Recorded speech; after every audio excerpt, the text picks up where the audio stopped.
The white cliffs of Dover, like fortress walls, rise steeply out of the sea, which ages ago cut Britain away from Europe and made it secure. Not for 900 years has an enemy crossed the sea to invade these green and pleasant islands. The sea, serving in the office of a moat, protecting against infection in the hand of war, as Shakespeare put it. The sea has deeply influenced our history and the character of the people.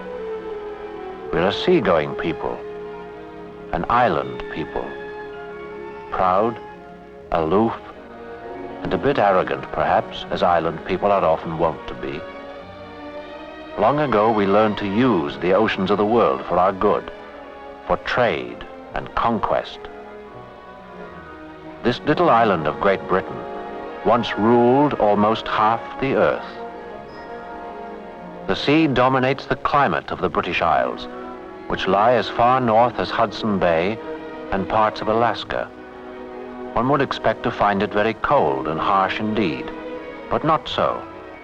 The sea tempers the climate. The winds which blow over the British Isles come mainly from the southwest, passing over the ocean and the warm North Atlantic drift before reaching land. The ocean is warmer in winter and cooler in summer than the land. The winds take their temperature from the ocean, providing the British Isles with a moderate climate without extremes of heat or cold. Summer in London, for example, is considerably cooler than in New York, and winter is much warmer. Ours is an extremely rainy climate, however, but we consider this normal. The frequent showers provide the lovely lawns, the lush meadows, and the rich, green countryside.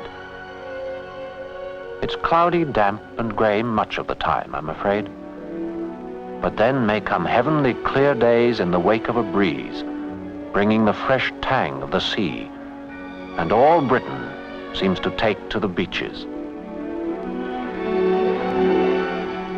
The British Isles, home of 54 million people.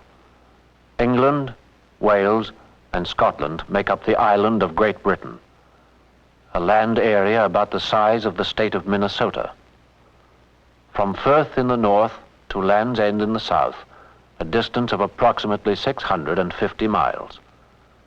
Great Britain and Northern Ireland, or Ulster, together make up the United Kingdom.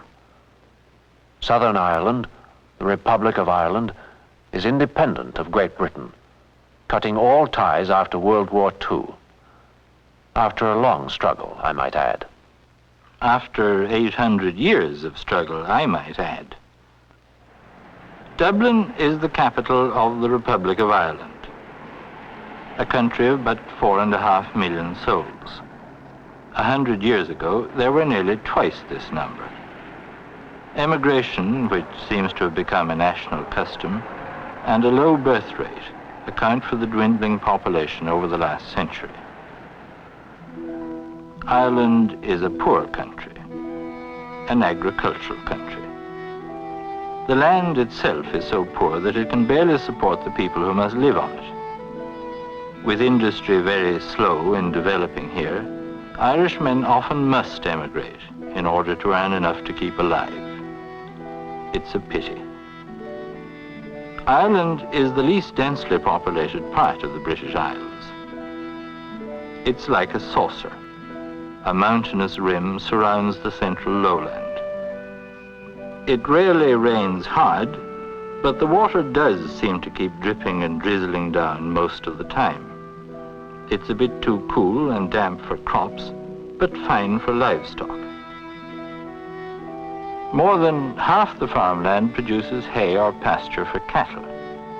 Livestock is Ireland's most important agricultural product. About a fifth of the country is bogland, wet, marshy, waterlogged ground. The bogs provide fuel, but on the other hand, they take up a good deal of land that might be put to better use. Decayed vegetable material, such as grass and moss, has formed the spongy matter called peat or turf. Sad to say, turf is our greatest natural resource. There are few forests, little coal, few minerals here. After it is cut, the turf is dried and used for heating and cooking. Potatoes are still pretty much the staple food for the country people. When the crop failed in 1846 and 7, more than 750,000 people died of starvation, and better than 1 million left Ireland, most of them going to America. The Irish farmer leads a simple and a very poor life by the standards of other countries, particularly our English neighbors. Only recently have farmers begun to mechanize to any extent and adopt modern agricultural methods, long common elsewhere. And there's still too much of the stubborn feeling that if a horse and cart was good enough for me father, it's good enough for me. The city of Belfast is the capital of Northern Ireland, of Ulster. Things are a good deal different here, considerably more prosperous. Industry, rather than agriculture, is the important thing in Ulster. The people are mostly Protestant, you know, Church of England, where in the south, in the Republic of Ireland, we're Roman Catholic. Differences about religion have been the source of most of our troubles with the English. The people of Belfast are British subjects. The 6 northern counties of Ulster didn't care to join us when we separated from Britain, and for that matter they still don't. The people of Dublin are citizens of another nation. 'Tis a sad thing to be a divided land like this. 2 countries on the same green little island. We'll move on now to Scotland, which occupies the northern part of the island of Great Britain. At its greatest length, about 280 miles, 146 miles wide. Home of just over 5 million people, 2/3 of whom live in the southern lowlands, the industrial heart of the country. The Scots are a people quite apart from the Irish and the English, with their own distinctive customs, character, and history. In Edinburgh Castle, Mary, Queen of Scots, gave birth to the son who became King of England and of Scotland as well, uniting the 2 kingdoms. Since the 16th century, Scotland and England have been politically united. Edinburgh is Scotland's capital and heart of an intense cultural life, largely independent of that of England. Glasgow is the largest city, an industrial city of well over 1 million people, center of Britain's shipbuilding industry. Ocean bounds Scotland on all sides except for its southern 60-mile-long border with England. The west coast is slashed with sea locks and fringed with islands, nearly 800 of them. Scotland's drowned and glaciated topography recalls that of Norway. There's a stern and wild look to much of the land. Farms cover more than 3/4 of the country, with most of the land suitable only for rough grazing for cattle and sheep. Life is hard in the highlands and on the offshore islands. There are few of the modern conveniences. Women still spin the famous Scottish tweeds by hand and gather turf to warm their small stone cottages.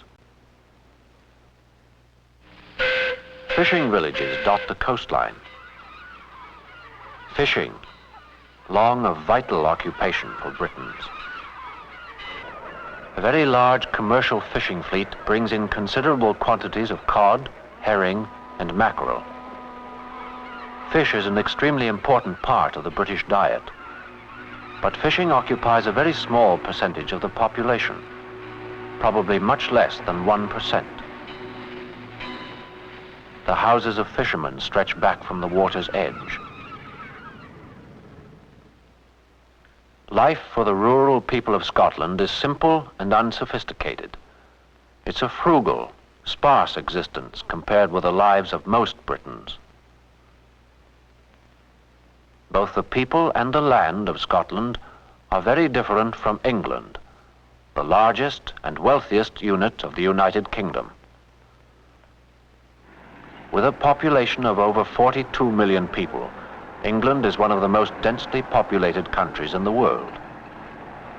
Yet, as one journeys through the countryside, there is a generally uncrowded appearance. The land, for the most part, is gently rolling, with low mountains in the north, rising to little more than 3,000 feet. There are extremes of neither climate nor topography here. Over 2/3 of the land is in improved farmland, yet fewer than 5% of the people work in agriculture. Agriculture in England can be best described as running at a pitch of industrial efficiency.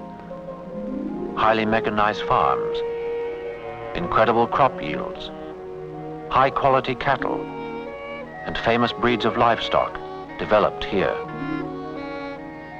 In spite of the efficiency of English agriculture and large proportion of cultivated land, there can be no question of farmers producing enough food to feed the population.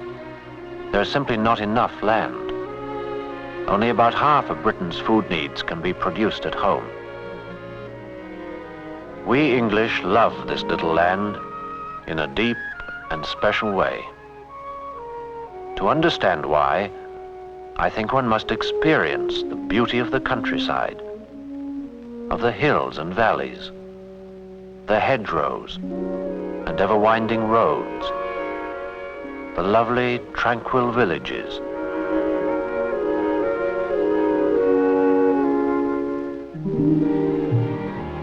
Our history, written across the landscape in ancient castles and cathedrals, in great and noble homes, in monuments to immortal Englishmen, in inns and buildings, carefully preserved as they have been for centuries. The south of England is considerably more pleasant than the industrial Midlands and the north, much of which is quite frankly dreary indeed. Cities like Manchester are melancholy affairs, containing every kind of factory and 200 years of grime. It was here in the Midlands that the Industrial Revolution, which changed the world forever, began. The Industrial Revolution, which made England the world's first great industrial nation. The iron ore deposits of the Midlands gave impetus to the Industrial Revolution. Britain has both iron and coal, the ingredients of steel. This is one of the reasons why she became the world's first industrial nation. Coal mines crowd the valleys of southern Wales, a hill country, since the 16th century politically united with England. This is one of the major coal-producing regions of the world, with sufficient reserves to last at least 200 years. Aside from coal and iron, Britain possesses few other natural resources of much importance. The great steel mills of England are located near the sources of iron and coal, in the Midlands. For nearly 200 years, Britain was the world's largest steel producer, though she has now lost this position. The textile industry also centers in the Midlands, near coal sources. The Industrial Revolution began with textiles, with the invention of steam-powered looms and the introduction of the factory system of manufacturing. Although the raw cotton and most of the wool used to manufacture fabrics has always had to be imported, Britain was for years the world's leading producer of textiles and textile machinery. In the potteries, one may observe the patient craftsmanship and rigid insistence on uncompromising quality so characteristic of many English products. Industrial techniques, methods, and design, deeply rooted in tradition, are unfortunately often slow in changing, in modernizing, making it sometimes difficult for England to compete with other nations on world markets once almost exclusively British. In aircraft production, in hundreds of fields, England is fighting today to maintain her position as a great industrial nation. Although no longer the world's foremost industrial power, and although the economy is not growing at the rate one might wish, British industry is still formidable and flourishing, producing an enormous and ever-expanding range of goods. By far the greatest percentage of the English population works in manufacturing. They enjoy one of the world's highest living standards. London is the heart of the English-speaking world, nerve center of the British Commonwealth of Nations, which covers 1/5 of the earth. London, along with New York and Tokyo, is one of the world's 3 largest cities. The Houses of Parliament, England, the birthplace of parliamentary government, with a history of democracy stretching back 700 years. Westminster Abbey, where England's kings and queens have been crowned and buried since 1066. Buckingham Palace, residence of British sovereigns, maintained in splendor, but allowed no political power. The London Docks, where one can observe in action the single most important thing to remember about the British Isles. They live by trade. Unable to raise enough food for her population, Britain must exchange manufactured goods and services with other countries in return for something to eat. Without food and raw materials from overseas, Britain would utterly collapse. More than any other nation, Great Britain depends upon trade. Literally a matter of life and death for every Briton. To pay for our multitudinous imports, we depend not only upon the export of manufactured goods to earn foreign exchange, but other things are important as well. Shipping services, the tourist trade, the sale of commercial, financial, and insurance services abroad. Although the people of Britain are more prosperous today than at any other time in their history, the nation is at the crossroads. We have remarkable assets in our mechanized farms and huge merchant fleets, in our immense manufacturing capacity and skill. The people, with their qualities of endurance, fortitude, and courage, are perhaps our greatest strength. It could be argued that no nation in the past has made such impressive contributions to the world as England. The symbols of Britain's might and glory are still there, but British power, prestige, and influence have seriously declined in a rapidly changing post-war world.